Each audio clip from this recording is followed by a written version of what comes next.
Egypt issues led to crude oil prices gaining 8.5% in July, and this week it's up nearly 4% again. Where do you see prices headed? Well, prices did go up because the violence in Egypt raised concerns about possible disruptions to shipping in the Suez Canal. But prices also went up because of crude export disruptions from Libya, because there were protests that prevented loadings at tankers at several terminals in Libya. So all that combined with signs of some improvement in the US economy and also a patchy recovery in the Eurozone, I think will keep prices well supported, and we could see Brent well above 110 in the fourth quarter if it's indications of a cold Northern Hemisphere winter.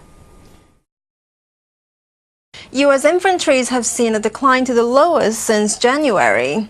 What is the supply-demand scenario you're reading into from developed world? Yeah, the U.S.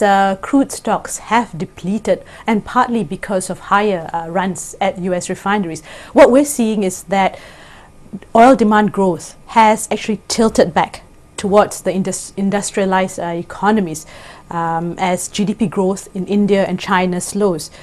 Oil demand in the Atlantic Basin actually showed the first quarterly increase in 2 years because of strong diesel sales, and also because heating oil consumers were restocking after a prolonged Northern Hemisphere winter. With the Fed tapering from September becoming a reality, do you see an impact of that on the crude prices?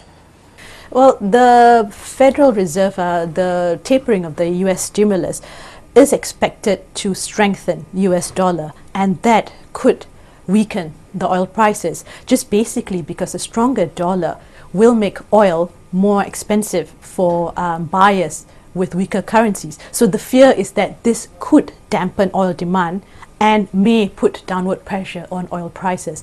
But the market also seems to have factored in the tapering of the US stimulus. So if when it happens, the impact may not be that drastic, I think.